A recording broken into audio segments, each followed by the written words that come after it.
Yun, what's up? Good evening guys. Yun, muli na naman nagbabalik sa ating channel. And medyo maaga tayo gagawa ng content ngayon. It's actually 10:39 PM.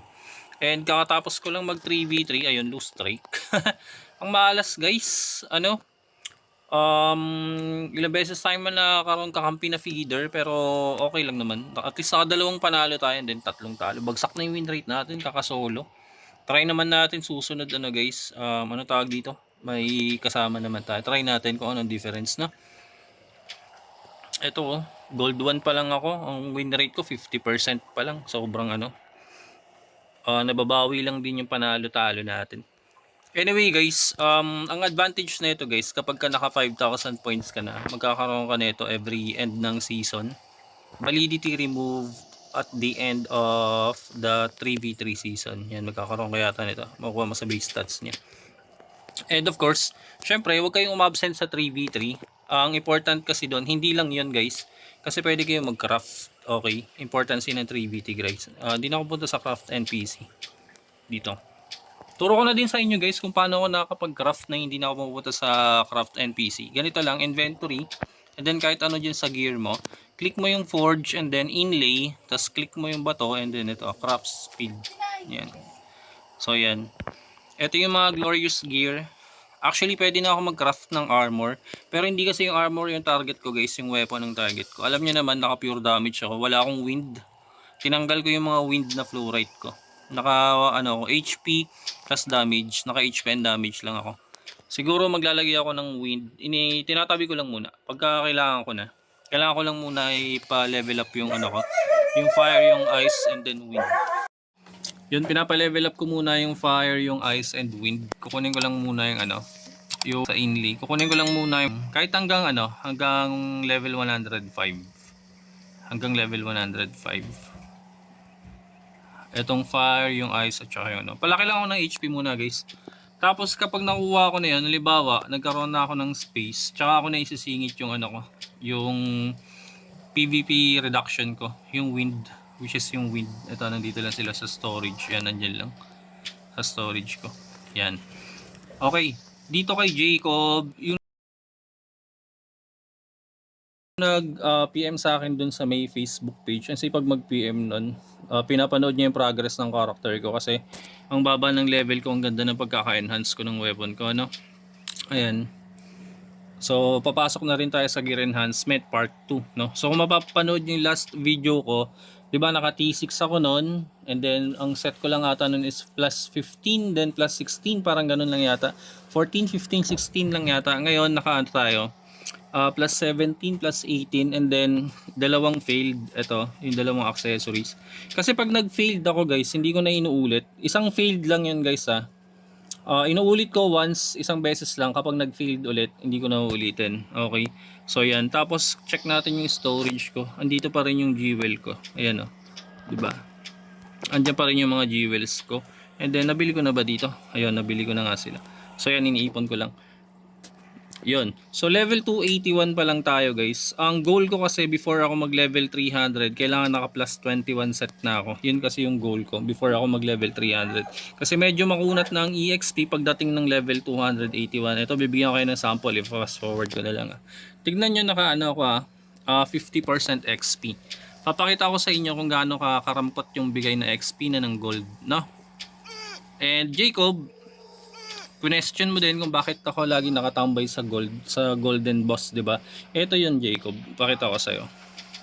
Sa armlet ko. Ayan Level 39 na yung armlet ko. Going to level 40 para dito sa armlet gem. Yan. Boss hunt or golden boss. I'm not so sure sa minion wave. Kasi nung one time, nag-minion wave ako nung naka 80% XP ako. Kasi sobrang baba na nga ng bigay dito sa Golden Boss. Ito, papakita ko sa inyo. Parang 0.3 na lang yung bigay dito sa Golden Boss.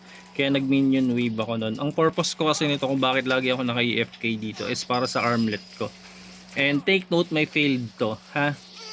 Pag nag-plus plus 40 na to guys, safe na to. Pag nag-plus 40 na to, safe na to. So, hindi na siya mag-fail. I mean, hindi na siya babalik ng 36. So, mag-i-stay lang siya dun sa 40. Dun na siya babalik sa 40. Parang every enhance ng 4, yun na yung safe niya, 4, 8, 12 and so on. Doon na yung magiging safe niya kada enhance ng 4. Yan o, corporal 4 star. Yan, plus 39 na yung enhancement natin. Ito yung reason kung bakit ako lagi naka-AFK dito sa may Golden Boss. And then, if kagaya kagabi, nagmagdamag na farming ako para sa set ko. 'Di ba sabi ko sa inyo, galing akong T6, jump ako ng T8, hindi na ako magti-T7. Yan, nag-T8 na ako guys. Naka-T8 ako ngayon. Ang problem lang, sobrang malas natin sa gear stacking kagaya kanina. Isasama ko sa actual, sana sa actual video, kaso lang mas masakit kasi pag nakita niyo sa video. So yun, failed yung ano natin, greaves natin. Dapat ito yung reduction, binili ko ng 50k sa trading hall. Ang hirap pa naman ng ang armor namin dito guys, ng T8 guys. Sobrang hirap guys kasi bago pa lang yung server namin parang wala pang mahigit 1 buwan pa lang yata, hindi ko sure eh. Ayan guys, so tignan niyo bigay ng XP. Di ba ano siya? 55.7, 0.3 na lang yung bigay sa akin. Ay hindi, basta ganun. Basta parang 0.3 yung ano, yung boss. Nasa video naman makikita niyo. Parang 0.3 yung boss, tas 0.4 or 0.3 na lang yata yung XP potion na bigay. Yan. Ganun na lang katumbal. Well anyway, kung gaano katagal yung pag-golden boss mo, ganun din naman katagal halos makukuha mo yung XP na yun doon sa may minion wave. Halos ganun din katagal. Ang advantage nga lang syempre, mas mabilis nga lang ng bahagya ang minion wave. Ang difference lang syempre, meron kang loot dito sa automatic loot dito sa mga golden boss. Minsan lang wala. Automatic loot na mook, and then automatic kung maswerte ka makaloot ka ng ano, armlet gem or jewels. Dito ako nakakaipon ng jewels guys. Minsan pag gising ko meron akong 2 or 3 or isa, maswerte na 'yon, di ba? Ganon. Yun yung ano ko Jacob sa pagpa-farm ako ng golden. And then sa enhancement, gaya na sinabi ko sa part 2 ng enhancement natin guys, walang ano dito guys, walang swerte dito, walang swerte. Walang buenas dito, walang ritual dito kung ano pa man. Kapag malas ka talaga, okay? Pero kaya binibigyan ko kayo ng tips sa pag-enhance ng gear nyo is para ma-maintain nyo or maiwasan nyo yung pagkakaroon ng ubos ng resources nyo. 'Di ba? Yung pagkakaroon ng ubos ng mukkoy nyo, pagkakaroon ng ubos yung sagad-sagad na lang hanggang sa halimbawa, bibili ka na ng mook coin kasi kailangan mo mag-enhance eh. 'Di ba? Galing ka ng plus 15 and then nag-fail, bumalik ng plus 13 tapos wala kang mga resources, 'di ba? So, yun yung masakit, guys. Yun yung masaklap. So, kaya tinuturuan ko kayo ng tips and tricks sa pag-enhance ng ano nyo, ng materials nyo, ng gears nyo, okay? Yun. So, nakita nyo naman yung storage ko kanina. Ilan pa yung Jewel of Souls ko dun? Parang nasa 30 plus pa yata. Tsaka yung Bless ko. And hindi pa ako basta-basta mag-enhance kasi kahapon ako nag-enhance, which is Friday. Once a week lang ako guys. So nakaka 2 weeks naman na tayo mahigit. Parang day 18, day 17 kaya ata or day 18 mga ganun. So yun. Ang enhancement natin next Friday na ulit. Okay, next Friday.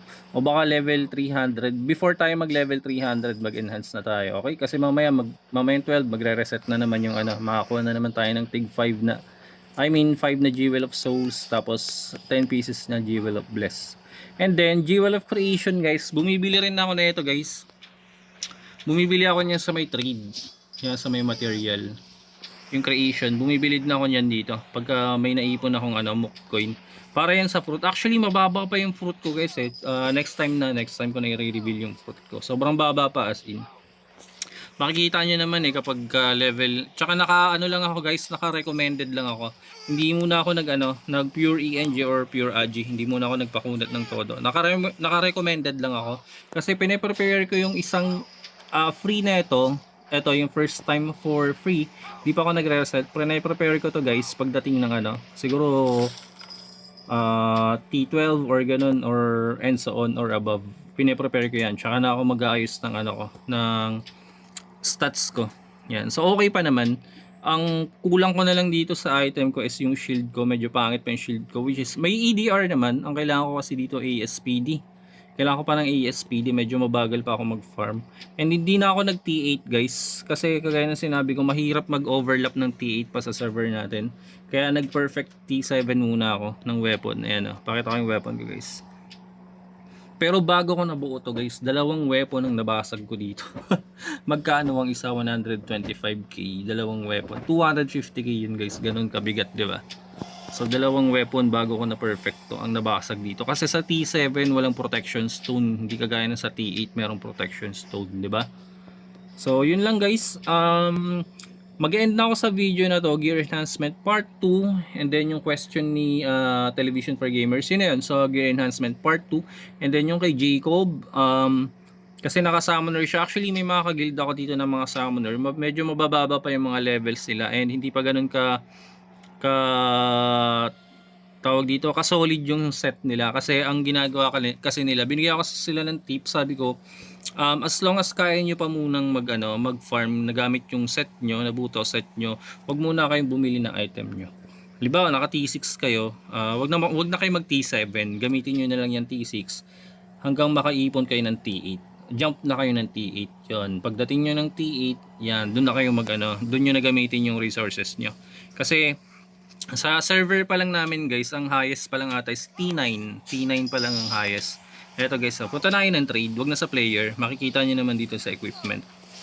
T10 wala pa. Ayan ah. Yan, ang highest pa lang namin is T9. So all goods pa yung T8. T8 and T7. Yan, wala pa masyadong item, 'di ba? T9 pa lang kami guys. So yun. And well, anyway, sa mga bago nga pala sa channel ko, end natin yung video na to.